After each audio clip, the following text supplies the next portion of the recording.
اس میں مجھے 6 سال تک کام کرنے کا اتفاق ہوا، اور بہت بہت بڑے اس وقت نام ہمارے ساتھ کام کرتے تھے۔ تو میں جہاں تک سعودی حکومت کو، سعودی صحافت کو جانتا ہوں ناظرین، میں پورے تیقن کے ساتھ آپ کو بتا رہا ہوں کہ اس بیان سے ہمارے بہت سارے ساتھی کہہ رہے ہیں کہ پتہ نہیں کیا ہو جائے گا، اور سعودی سفارتکاروں نے یہ کہنا شروع کر دیا، وہ کہنا شروع کر دیا ہے۔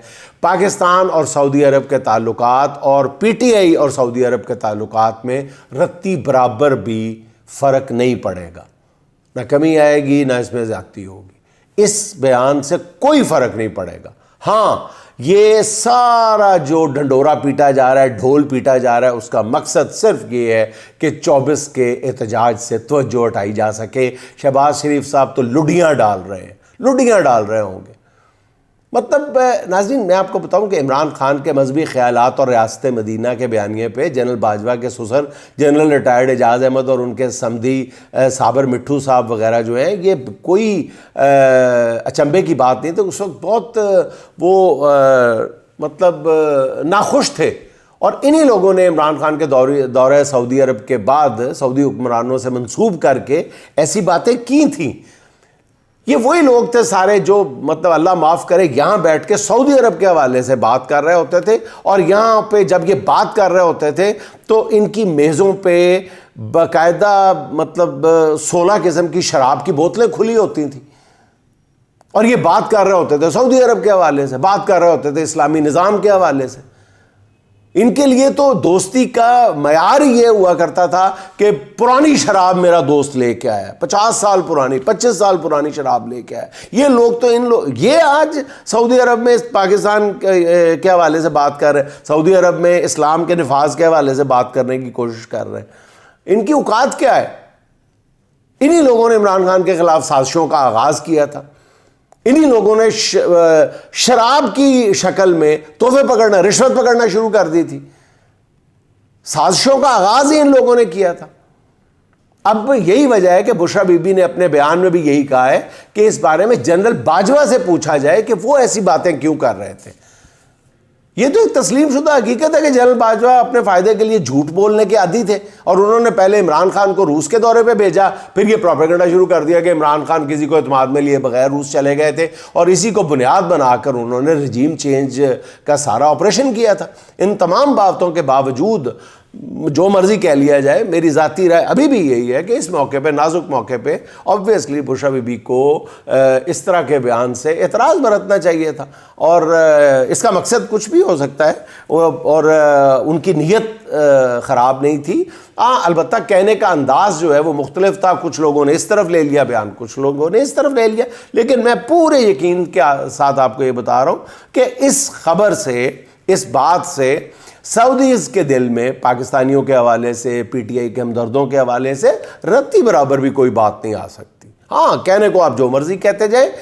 ناظرین، میں پہلے بھی آپ کو اس بات کا ذکر کر چکا ہوں، آج دوبارہ مطلب اس بات کو دہرا رہا ہوں کہ سعودی عرب دنیا میں موجود 2 ملکوں میں سے ایک ملک ہے جس کو حکومت پاکستان یا پاکستان کی افواج کے ساتھ ہمیشہ پاکستان کی عوام کے جذبات اور احساسات کا خیال ہوتا ہے۔ کبھی بھی سعودی حکومت جو ہے وہ پاکستان کے عوام اور جذبات کو نظر انداز نہیں کر سکتی۔ عوامی جذبات کو بہت زیادہ اہمیت دیتی ہے سعودی حکومت۔ ذرا سا بھی کچھ ہو جائے تو وہ اپنے بارے میں ہوں، اسلام کے بارے میں ہوں، کچھ بھی ہوں، وہ بہت زیادہ اس کو ویٹیج دیتے ہیں۔ تو یہ کہنا، اور ان کو نہیں پتا کہ اس وقت جو ہے وہ پاکستان کے جو 80% عوام ہیں وہ کس لیڈر کے ساتھ کھڑے ہیں، کس کاز کے ساتھ کھڑے ہیں، کس پلڑے میں ہیں، تو سعودیز کو نہیں پتا۔ وہ ایک پرانے، آج سے اتنے سال پہلے کے ہونے والے واقعے کے حوالے سے جڑے ہوئے ایک جملے کو پکڑ کے کوئی اپنے خیالات یا اپنی پالیسی بدل لیں گے، یا ٹرمپ کو کچھ کہنا شروع کر دیں گے۔ بچگانہ بات ہے یہ بالکل۔ ہاں، اس بات کو اچھالا ضرور جا رہا ہے، اور ضرورت سے زیادہ اچھالا جائے گا، اور اچھالنے کے لیے ہے ہی کچھ نہیں ہے، بیانیہ کوئی نہیں۔ مطلب ناظرین، ہاں، میں اصل بات یہی ہوتی ہے ناظرین کہ ٹائمنگ ہے۔ ہاں، ٹائمنگ جو ہے وہ ان کو سوٹ کر گئی ہوگی اس وقت۔ بہرحال اس بیان کے خلاف اچھل کود کرنے والے وہی ہیں سارے ناظرین جنہیں پہلے بھی تحریک انصاف سے کوئی ہمدردی نہیں تھی. 90% وہی لوگ ہیں. اور میرا خیال ہے کہ بشریٰ بی بی کے اس بیان کے حوالے سے عمران خان کی طرف سے جو وضاحت آئی ہے اس کے بعد میرا خیال ہے کہ اس غبارے میں سے بھی بہت ساری ہوا جو ہے وہ نکل گئی ہے. سڑکوں پہ آنے کے لیے لوگ تیار بیٹھے ہوئے ہیں. ان کو اس بات سے کوئی غرض نہیں ہے کہ اس جملے سے کیا مطلب لیا جائے گا اور اس جملے سے کیا مطلب نکالا جائے گا. اسلام آباد ہائی کورٹ نے ناظرین احتجاج کے تناظر میں جو بنے نئے قانون کی خلاف ورزی میں احتجاج ریلی یا دھرنے کی اجازت نہ دینے کا حکم دے دیا ہے نا جی. ماشاء اللہ ماشاء اللہ. یعنی ہائی کورٹ نے وزیر داخلہ کو پی ٹی آئی کے ساتھ پرامن اور آئین کے مطابق احتجاج کے لیے مذاکرات کی ہدایت کی ہے. واہ کیا اور کیا خوبصورتی کے ساتھ ہدایت کی ہے کہ مذاکرات کامیاب نہ ہوں تو وزیر داخلہ قانون کے مطابق امن و امان کو یقینی بنائیں. چیف جسٹس اسلام آباد جسٹس عامر فاروق صاحب نے پھر کیس کی سماعت جو ہے وہ ملتوی کر دی. میں ناظرین آپ سے صرف ایک سوال پوچھتا ہوں, ایسا فیصلہ کرنے کے بعد جسٹس عامر فاروق صاحب اپنی کالونی میں گئے ہوں گے, اپنے گھر میں گئے ہوں گے, اپنی اہلیہ سے آنکھیں چار کی ہوں گی, اپنے بچوں سے ملے ہوں گے, اپنے اہل خانہ سے ملے ہوں گے, اپنے عزیز دوست رشتہ داروں سے ملے ہوں گے, اپنے ساتھی ججز سے ملے ہوں گے. کس طرح آنکھیں ملائی ہوں گی انہوں نے؟ مجھے ابھی تک نہیں سمجھ آ رہا کہ آپ اچانک پاکستان کی سب سے بڑی جماعت کو 1 گھنٹے کے نوٹس پہ از خود نوٹس لے کے کس کے اشارے پہ آپ نے یہ کام کر دکھایا. کوئی آپ نے دوسرے فریق کو بلانے کی زحمت تک نہیں گوارا کی. آپ نے خود ہی نوٹس لیا, خود ہی فیصلہ سنا دیا کہ جی بالکل ٹھیک ہے جی آپ جو مرضی کریں. بہت ہی افسوسناک ہے. اور یہ میرا خیال ہے کہ پاکستان کی عدلیہ کی تاریخ کے جو سیاہ ترین ابواب ہے ان میں سے ایک باب ہے جو کل جسٹس عامر فاروق صاحب نے تحریر کی ہے. اور میرا خیال ہے کہ بہت عرصے تک پچھتانا پڑے گا ہمیں. مطلب گزشتہ ماہ 4 اکتوبر کی کال کے موقع پر بھی آپ کو یاد ہوگا کہ جسٹس عامر فاروق نے اپنی پوری خدمات فراہم کی تھی اور ہفتے کے روز عدالت لگا دی تھی. بطور جج یہ پہلا موقع تھا جب جسٹس عامر فاروق نے ہفتے کے روز عدالت لگا کر حکومت کی اکھڑتی سانسیں بحال کرائی تھیں. اور میں حیران ہوں کہ جسٹس عامر فاروق صاحب کو اس بات کی کوئی فکر نہیں کہ ان کے ساتھی ججز جو ہیں وہ ان کے فیصلوں کی کھلم خلاف ورزیاں ہو رہی ہیں, اور آپ ایک بات کو یقینی بنانے کے لیے کس قدر زور دے رہے ہیں. اور اوپر سے نقوی صاحب بھی فرما رہے ہیں کہ جی اسلام آباد ہائی کورٹ کا آرڈر آ گیا ہے, اب تو ہم نے یعنی باقی جو آرڈر آئے ہوئے ہیں اسلام آباد ہائی کورٹ کے آرڈرز آئے. آپ نے جوتے کی نوک پہ نہیں رکھا نقوی صاحب کسی کو, آپ کو خود خیال کرنا چاہیے. اچھا ججز کو ڈرایا دھمکایا جاتا رہا اس وقت جسٹس عامر فاروق صاحب سوئے رہے. کسی جج کے بیڈ روم میں کیمرے نصب کیے جاتے رہے, اس وقت عامر فاروق صاحب ٹس سے مس نہیں ہوئے. ایک معزز جج کی ڈگری کو جعلی قرار دے کے ان پہ دباؤ ڈالا گیا, کوئی فرق نہیں پیا جسٹس صاحب نے. تو جسٹس عامر فاروق صاحب نے ان کا کیس مطلب آپ کو یاد ہوگا کہ غیر معینہ مدت کے لیے ملتوی کر رکھا ہے. اس پہ نہ کسی کو شرمندگی ہے نہ کسی کو غصہ آتا ہے, مگر تحریک انصاف جب بھی احتجاج کا اعلان کرتی ہے تو within no time justice Aamir Farooq صاحب جو ہے وہ حکومت کے حق میں ننگی تلوار بن کے سامنے آ جاتے ہیں. پتہ نہیں مطلب کوئی بھی ہائی کورٹ کا جج کوئی معمولی چیز نہیں ہوتا. عام ایک سیشن کورٹ کا جج جو ہے وہ نہیں ہوتا معمولی چیز. وہ اس بات کو نظر انداز نہیں کر سکتا کہ احتجاج عوام کا بنیادی حق ہے. پہلے سے آپ نے فیصلہ کر لیا ہے کہ جی جتھا آ رہا ہے, حملہ آ رہا ہے, یہ ہو رہا ہے, وہ ہو رہا ہے. کیسے کر لیا؟ نقوی صاحب جو بھی عدالت میں جا کے کہتے ہیں عدالت نے مان لیا, آپ نے دوسرے کا موقف تک نہیں سنا.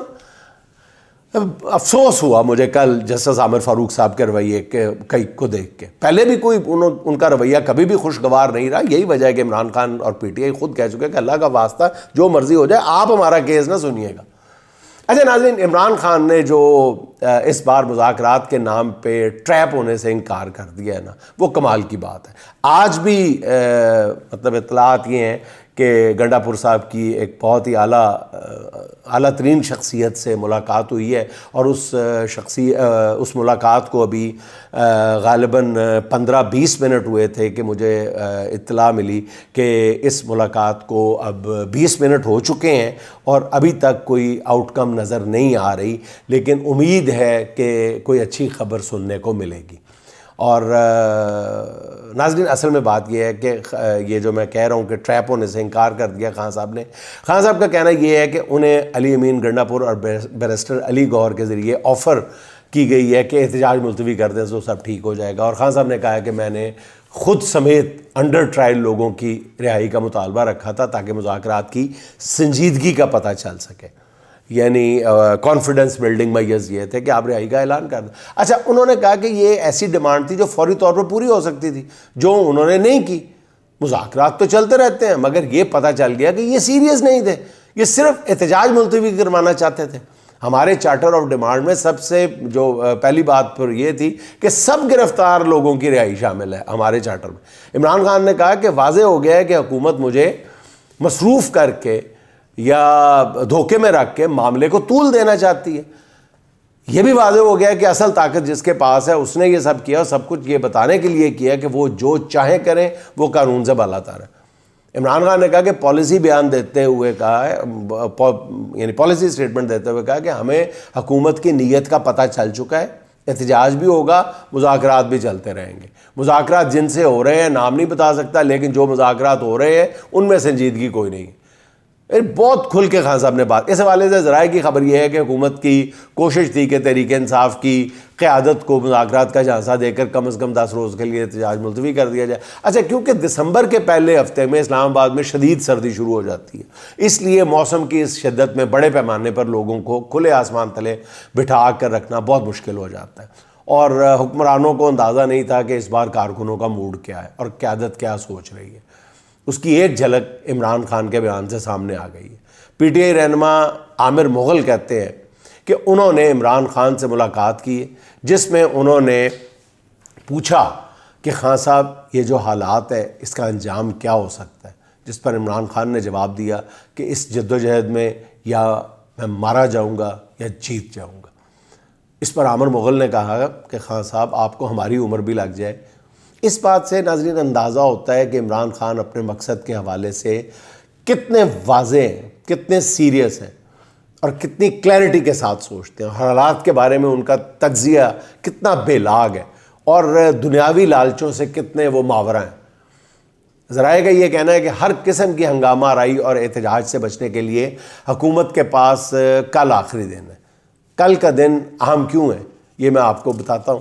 عمران خان کے وکلاء نے عمران خان کے 9 مئی کے مقدمات کے حوالے سے جلد سماعت کی ایک درخواست فائل کی ہوئی ہے، جو کل سماعت کے لیے مقرر ہے۔ امکان ہے کہ اسلام آباد ہائی کورٹ میں ہونے والی اس سماعت کے دوران عدالت عمران خان کے خلاف 9 مئی کے تمام مقدمات اکٹھے کر کے ایک ساتھ ان پر سماعت کر سکتی ہے، اور حکومت نے مخالفت نہ کی اور عدالت نے میرٹ پر فیصلہ دے دیا تو کل بھی عمران خان کی رہائی کا امکان ہے۔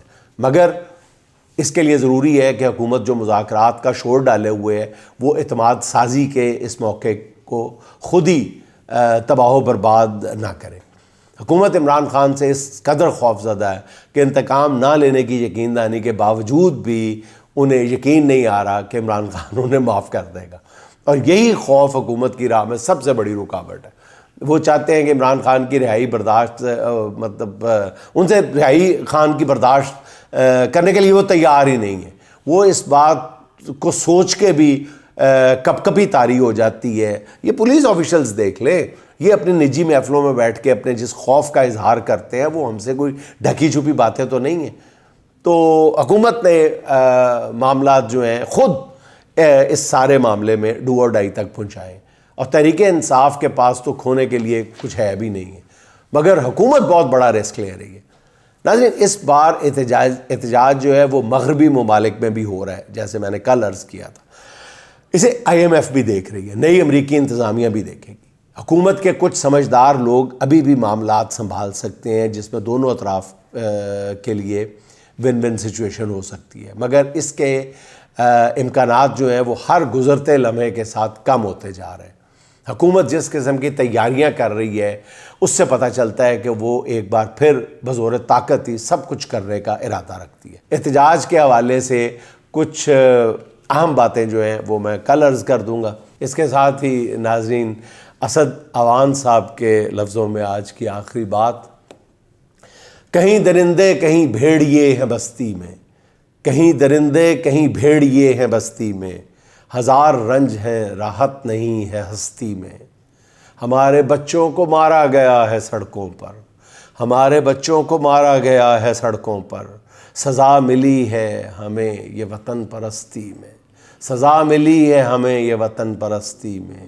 یہ سرخ مٹی نہیں خون ہے شہیدوں کا، یہ سرخ مٹی نہیں خون ہے شہیدوں کا، زمین پہ خود کو نچھاور کیا ہے مستی میں، زمین پہ خود کو نچھاور کیا ہے مستی میں۔